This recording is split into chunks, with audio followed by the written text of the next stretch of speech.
Hello everyone and welcome to this Créa tuto on how to make a mask that's going to help to protect you from that nasty coronavirus that's out there. So to make the mask, you're going to need fabric for the outside and fabric for the lining. I've written some dimensions here for you. These are just indications. If you've got scraps hanging around, the scraps will most likely do. Obviously, the tighter the weave of the fabric, the more protection that's going to be for you. So think about that when you're choosing the fabrics that you're going to use. You're going to need bias binding, about 70 centimeters. Now, I've written tin ties because I put some tin ties at the nose area, which is going to allow us to pinch the mask around our nose for a nice, tight, snug fit. You're going to need elastic. 5mm wide elastic and about 50 centimeters of it, and of course the matching thread. The first thing you want to do is to print the pattern that I've prepared. You'll find it on the Créa Tuto site. I'll make sure that the links are here somewhere for you. There are 4 pattern pieces in all. You're going to print them at 100% on an A4 sheet, or if you happen to be watching this in North America, it should fit onto an 8.5 by 11 paper, I would think.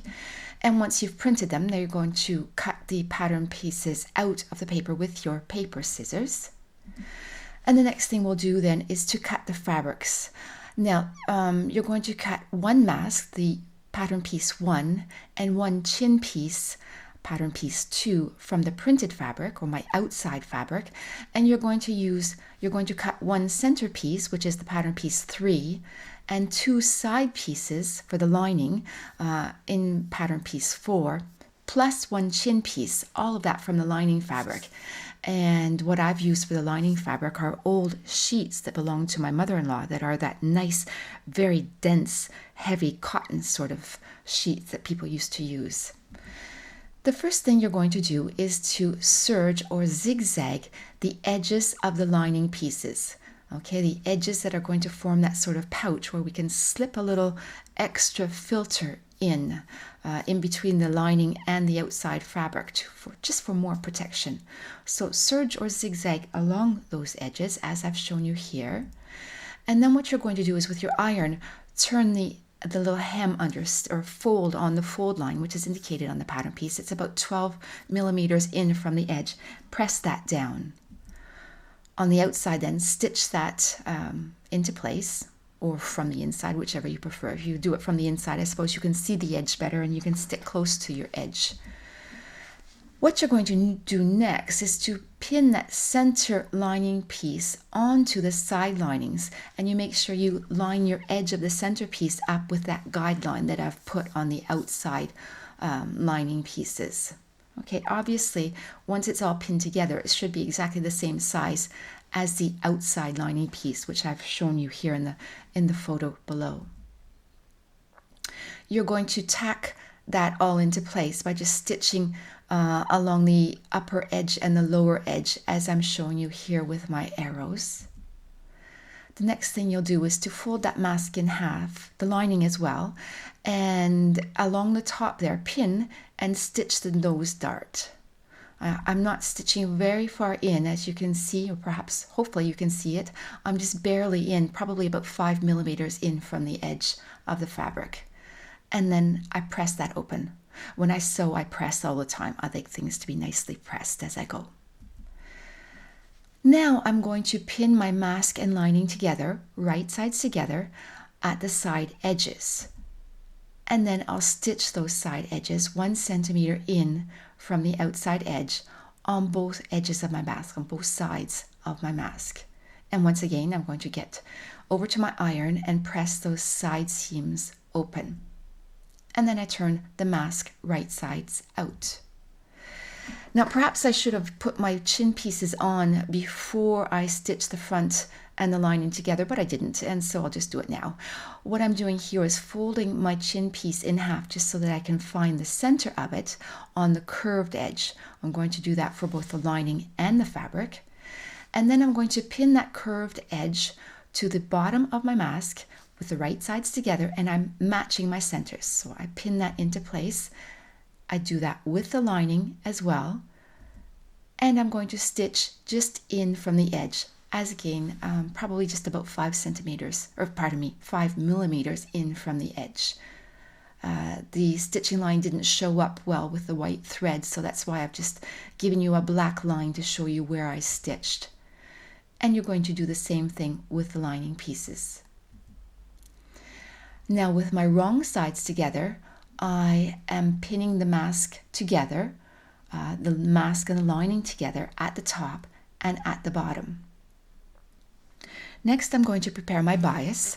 So I'm cutting a piece about 35 centimeters long for the top and about 40 long for the bottom.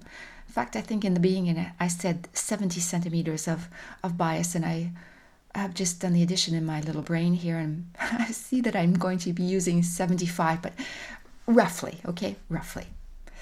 You're going to leave a little bit of bias overhang at the beginning and at the end. So I'm leaving roughly 5 centimeters. It's not overhand, it's overhang on the edge before I start to sew here. Okay, I'm going to unfold one edge of the bias, place it along the upper inside edge of my mask, and stitch just inside that fold line. And that's what I've put that orange line there for you to see where I'm going to stitch. And there, perhaps you can see the stitching that I've done. So I've stitched along the bias, catching both the lining and the mask just inside that fold line. Now back to my iron, I've pressed the bias closed. And this is where I'm going to slip my tin ties in underneath the bias on the top part of the mask. And I'm going to catch them in there as I top stitch that closed. There. So now the bias on the top of the mask is closed with the tin ties inside there, just centered above the dart, the nose dart. I'm going to do the same thing on the lower edge, following the curve of the chin piece. So I'm pinning first on the inside, on the lining side of my mask. And as you've probably noticed, I've added a label to the inside.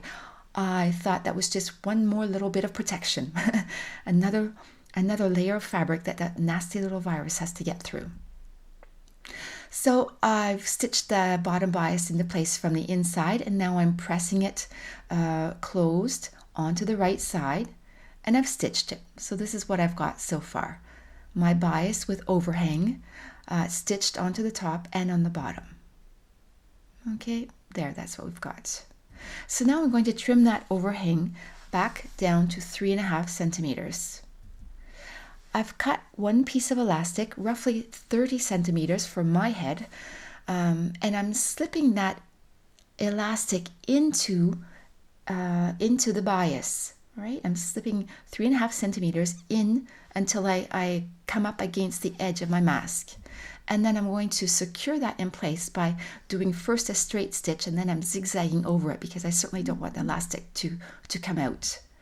I'm going to come around, do that on the same side, slip the other end of the elastic into the top edge of the mask on the other side, and stitch it into place as well. And then repeat on the lower part of my mask, and this time I'm only using about 20 centimeters of elastic. Now with that little pouch that we have on the inside of our mask, we can slip a little folded Kleenex or tissue or filter. I've heard some people say that they use vacuum filters in there. Whatever you want. Add some extra protection. Slip it in between the lining and the mask. Now, when I put my mask on, I found that I didn't like the way it hung open a little bit too much around my chin. So I added a couple more darts once it was all finished. I was thinking about going back and modifying the pattern, but I think maybe I'm just going to leave it as is because perhaps not everyone will like that fitted aspect around the bottom edge. So if you want to add the darts, do so. If you don't, just leave it. And I hope this has helped you. I hope you'll have fun making it, and I'm sure you're going to have good use for it. Do all you can to stay healthy. Keep those hands washed. Keep that alcoholic solution nearby. Don't get too close to people.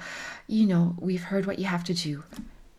And if I've done this properly, you can see what my mask looks like when I've got it on. There. Take care.